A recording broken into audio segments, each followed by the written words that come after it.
Heyvanlar arasında daha geniş yayılan xəstəliklərdən bir hissəsi də helmint xəstəlikləridir. Bu helmint xəstəlikləri heyvanlar təsərrüfatına iqtisadiyyatdan o qədər zərər vurur ki, bu xəstələrin öyrənilməsi, onların yayılması, onlara qarşı yeni mübarizə tədbirlərinin hazırlanması aktual məsələlərdən biridir. Heyvanlar arasında əsasən də gövşəyən heyvanlar, vəhşi gövşəyən heyvanlar arasında daha geniş yayılanı fasiliozdur.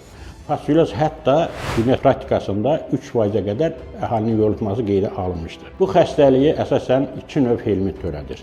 Fasciola hepatica, fasciola gigantica. Xəstəlik əsasən respublikamızın bütün iqtisadi rayonlarında demək olar ki, yayılmaqdadır.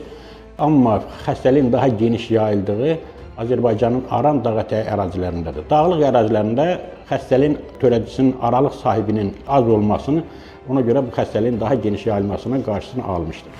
Bu xəstəliyin törədicisi də əsasən şirin su ilbizləridir ki, o da şirin su ilbizləri bu sularda daha çox yaşayırlar.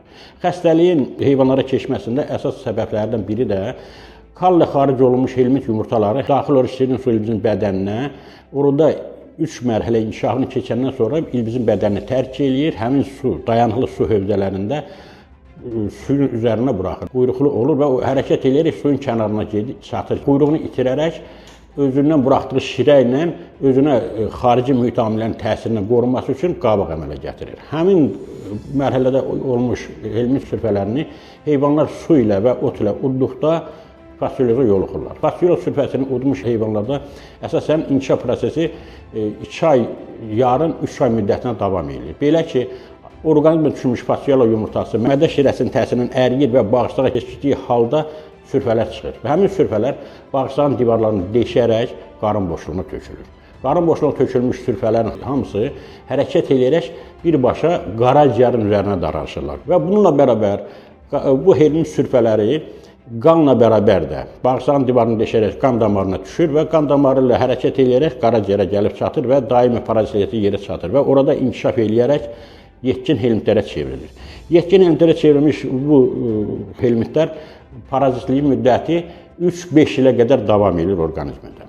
Əsasən orqanizmdə xəstəlik iki istiqamətdə gedir, iti və xroniki formada. Ona görə xroniki formada gedir ki, orqanizmdə helmintlərin sayı az olur, yəni qaraciyərdə, öd yollarında helmintlərin sayı az olur və həmin yerdə yeni nəsil helmintlər yox, 1, 2, 3 nəsil helmintlər yaşayır. Bu helmintlər də sayı az olduğuna görə orqanizmdə bu və digər dərəcə möhkəm təsir elə bilmir və onlar ancaq xroniki formada qalır və uzun müddət orqanizmdə yaşayırlar.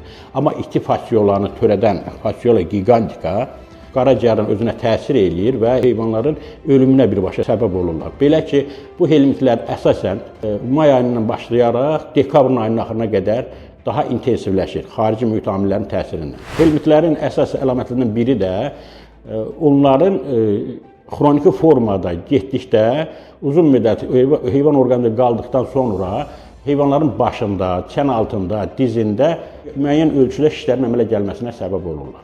Helmintlərdə diaqnoz qoymaq üçün əsasən helmintlər törətdiyi xəstəliyin görünən kliniki əlamətləri nəzərə alınır, onun epizotologiyası nəzərə alınır və laboratoriyada aparılan müayinələr əsasında diaqnoz qoyulur. Əgər təlimata uyğun kimyəvi preparat tətbiq olunursa, xəstəlikdən sağalmaq mümkündür. Bu xəstəlikdən tam sağaltmaq üçün tətbiq olunan kimyəvi maddənin fərqi yoxdur. İstər inyeksiya olsun, istər tabletka forması olsun, həb forması olsun, bunlar ancaq 2 dəfə təkrar vurulmalıdır. Birinci səhər verildikdən sonra 3 gün sonra təkrar verilməlidir. Niyə? Ona görə ki, orqanizmdə bu və digər formada tətbiq olunmuş kimyəvi maddələrə helmintlərdə uyğunlaşma əmələ gətirir. Təsərrüfatda heyvanların bu xəstəlikdən qorunması üçün ilk növbədə profilaktik tədbirlər aparılmalıdır. Profilaktik tədbirlər 2 dəfə aparılmalıdır. Sağlam təsərrüfatda heyvanların yaz başlamadan, yəni heyvanlar yay otlağına buraxılanda və heyvanlar yaylaqdan qışlağa gətiriləndə. Niyə? Çünki heyvanlar yaylaqda otarılarkən yoluxduğu helmintlərdən azad eləmək üçün profilaktik sterilizasiya aparılır və heyvanlar 5-6 gün həmin ərazidə saxlanılır ki, helmintlərin təsirindən xarici mühitə düşmüş sürfələr, yumurtalar və helmintlərin özləri peyin toplanır və biotermik üsulla məhv edilsin. Ondan sonra heyvanlar yaylağa aparılır. Bunun da əsas səbəblərdən biri də ondan ibarətdir ki, həmin xəstə heyvanlar əgər dehelminizasiya olunmursa, özləri ilə daşıdıqları helmintləri getdikləri yol boyunca ərazini, otlağı və təsərrüfatı çirkləndirməsin. Yaylaqdan isə geri qaydanda dehlimizasiya aparılır. Ona görə ki, yaylaqda əgər yoluxubsa, bu və digər helmintlərə həmin helmintlərdən azad olunsun və helminti qışlaq ərazisinə qaytarmasın. Bu sağlam təsərrüfatlarda aparılan dehlimizasiyadır. Amma qeyri-sağlam təsərrüfatlarda əgər təsərrüfatda fasiküloz xəstəliyi baş veribsə, onu mütləq və mütləq hər 3 aydan bir dehlimizasiya aparmaq lazımdır. Çünki helmintlərin orqanizmdə inkişaf siklini qırmaq üçün 2 ay yarım 3 ay müddəti bəs eləyir. Bu dehlimizasiyanın. Amma digər tərəfdən də müəyyən profilaktik tədbirlər var ki, heyvanları mütləq və mütləq axar sularda sulamaq lazımdır.